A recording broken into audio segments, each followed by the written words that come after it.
All right, ladies and gentlemen, please take your seats.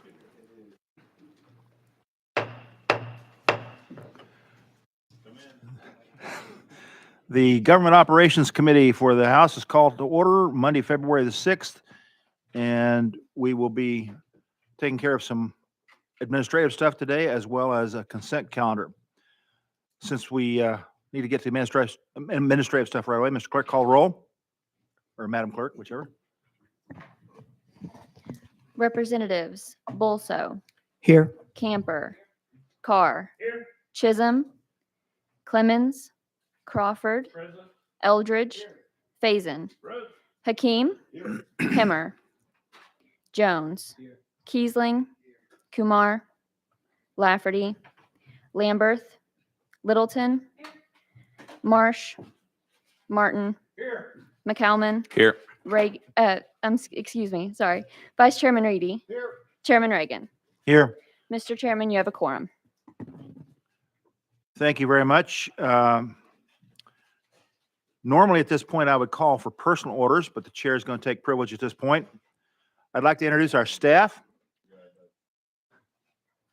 First, I'd like to introduce our attorney, Mr. Doug Garrett, and Taylor. Is she not here? Oh, Taylor Overton. Said she, I'm sorry, Taylor. From the Comptroller's Office, Julie Vallejo. Our research analyst, Will Walker. Our clerks, Emily Johnson and Jackson Stubblefield. Please raise your hands. Sergeant at Arms, Reuben Sanders. And committee assistant, Jack Arrington, back here. And the committee intern, Kay Allen. With that, ladies and gentlemen, I know we've done this a number of times in a number of different committees, but this is the first meeting of this committee in the House. So members, I'm going to ask you to introduce yourselves for the record, for the audience. Please keep your comments brief, and we will start to my left, Representative Carr. Thank you, Mr. Chairman. I'm Representative Dale Carr. I represent the 12th district in Sevier County. I'm John Crawford. I represent the 1st District in the House of Representatives, which is the Bristol, Sullivan County, Kingsport area. Hey, I'm Representative Jake McCalman. I have the eastern portion of Williamson County, District 63. Thank you, Mr. Chairman. House District 38. I'd like to name them if you guys got just a second. Macon, Clay, Pickett, Scott, and Fentress counties. I share Fentress with Representative Butler, but married 50 in our 51st year of marriage, 3 adult children, 7 grandchildren, and 3 great-grandchildren, Mr. Chairman. So that I am just tickled to death to be here and serving with this committee. Thank you, sir. Rick Eldridge. I'm the representative in the 10th district, and that includes Granger County and part of Hamlin County.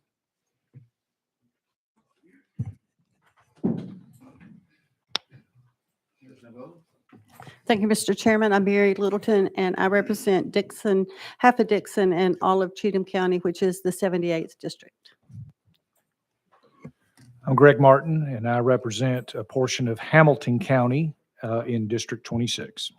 We will step down to the next row there. Leader Camper. Thank you, Mr. Chairman. Representative Karen Camper, the 87th District, parts of Memphis. Representative Bolso. Thank you, Mr. Chairman. Gino Bolso here from District 61, which is most of Brentwood, Tennessee, and a good chunk of Franklin. Thank you, Mr. Chairman. Yusuf Hakeem from Chattanooga, Tennessee, District 28, which is inner city Chattanooga. Hello, Representative Jesse Chisholm from the fighting 85th District in Memphis, Tennessee, and the most western district in the state. Good afternoon, State Representative Justin Jones for the 52nd District. I represent East Nashville and Antioch in the state legislature. Representative Rudder, or no, who's down there? Sorry.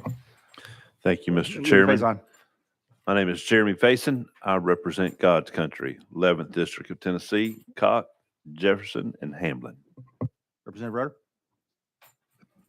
I also represent God's country, Franklin County, Tennessee, and Marion County, Tennessee. That's the 39th district. I enjoy serving on GovOps, and I'm here. Speaker Pro Tem Marsh has asked me to serve in his place. Representative Reedy? Thank you, Mr. Chairman. Jay Reedy, House District 74.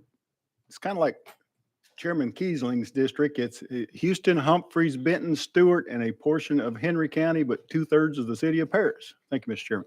And Representative Clemens, you walked in late, so you get to bring it up.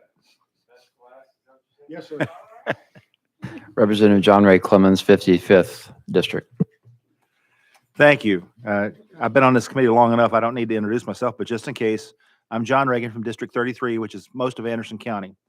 Now, I will open the floor for any personal orders. Any members have any personal orders?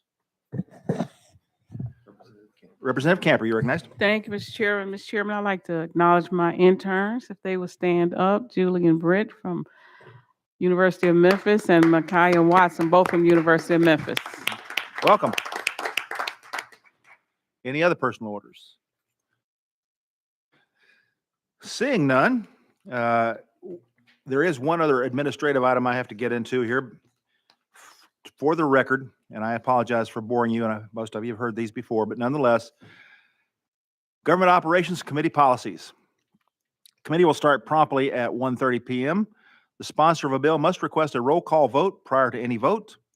Once the chairman has made a ruling, only by a show of 3 committee member hands may the roll call be requested, and such request must be made before the next bill is called.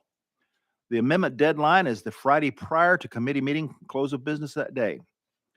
For committees referred to this committee for review purposes only, substantive amendments to change the operative function of the bills, except for rulemaking, will not be entertained.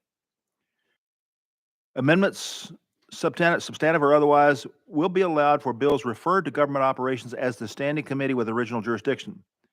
And for the new members on this committee, we do get some of those, although most of them come to us referrals. Voice amendments will not be entertained unless clerical in nature or making a technical correction. There will be no running debate. Members may speak only when recognized by the chairman. Debate will be limited in time at the chairman's discretion. Members bringing guests who wish to speak must give advance notice to committee staff by the Friday prior afternoon before close of business, and there will be some information on our website on that requirement. Members of the public may be authorized to speak at the chair's discretion, but must give advance notice to committee staff by the Friday prior before the close of business, and again, that will be on our website. Guests giving testimony and any public comment may be limited in time at the chairman's discretion, for example, 3 minutes. Non-committee members may attend meetings to observe, but may not participate in questioning or debate. Paper will not be distributed by this committee. If anyone wants material distributed to members, it must be provided to committee staff electronically prior to the meeting so that it may be emailed to members and added to the dashboard program. These policies are waivable by the chairman at the discretion. Back to the dashboard program for any of our new members. If you're having difficulty with your signing on to your dashboard program, our clerk will be glad to assist you with that. For the public, there is a website available. It's not the same as our dashboard, but it gives you information that you might want to refer to in that case. Members, any questions on committee policies? Accomplished for the record then. Now we will step into our calendar, and the first item is consent calendar. Members, you have received notice of this consent calendar electronically and have had an opportunity to object to any bills prior to this. However, in accordance with our rules, are there any items on this consent calendar that anyone wishes to bump to the next calendar? Representative Clemens, you're recognized. Yes, Mr. Chairman, thank you. I just want to make sure that Charter School Commission got bumped and is not located on this consent calendar. You are correct, sir. It is not on this calendar. Any other? Representative Crawford. I'd make a motion that we approve the consent calendar. Second. We have a motion and a second. Any discussion on the motion? Seeing none, we'll take a voice vote. All in favor of approving the consent calendar indicate by saying aye. Aye. All opposed, nay. Ayes have it. Yeah, this is now forwarded to calendar and rules. Any further questions or comments on the consent calendar? We have no regular calendar of bills or other events today. With that said, the chair will entertain a motion for adjournment. We have a motion to adjourn, non-debatable. We are adjourned.